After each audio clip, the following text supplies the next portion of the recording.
Is Mochimo mineable? I mean, is it like Yeah. proof of stake? Can you maybe tell us more about that? Yeah, sure. So, because we were an early project, now conceived 10 years ago, at a time when everybody was doing ICOs and, everybody was trying to cash in on crypto, and we were trying to do the opposite of that. We were trying to build something really good and let it become valuable over time. And so we did not do this idea of pre-mining 50% of the coins for future development. And, a lot of the things that a lot of projects do because they want to make money quickly, we didn't do that. And further to that, we didn't issue like tremendous amounts of coins. We said instead, we're going to allow that the coin is purely mineable, less a few percentage points that we did early mining. We did an early pre-mine to compensate those 20 odd people, right? So 95% of the coins on inception were mineable and have been mined through proof of work ever since. So we are 7.5 years into our mining emission so far, of which I think maybe 33 or 34 million coins have been mined out of a total supply of 76 million. So we're right at about 50% of the coins have been mined today. And then there's a further, I think, 15 or 20 years, I'd have to look at the calendar because it's been so long, of mining that's left to happen before we reach the base block reward at the end of the mining period. So there is a fixed reward per block that will happen. It's very small. I think it's 1 Mochimo at the very end of that mining emission.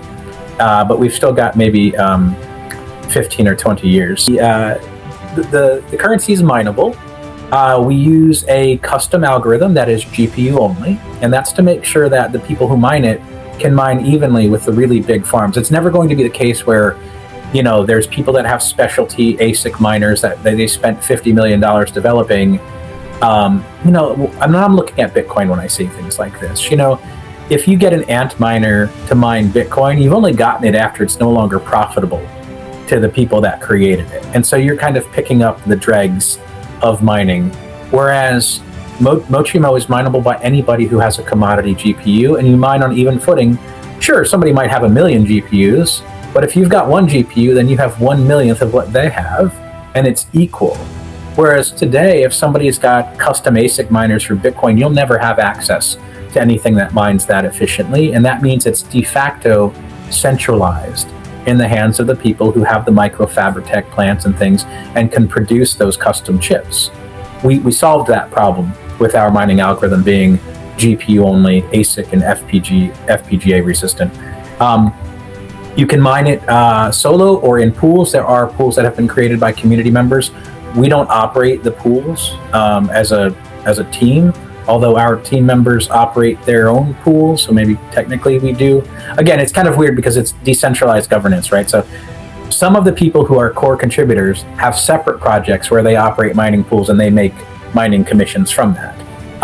But so you can also solo mine. You can just basically run a full node on the network and mine, or if you don't want to be on a pool or solo mine, you can actually operate a miner and sort of piggyback off of somebody else's full node.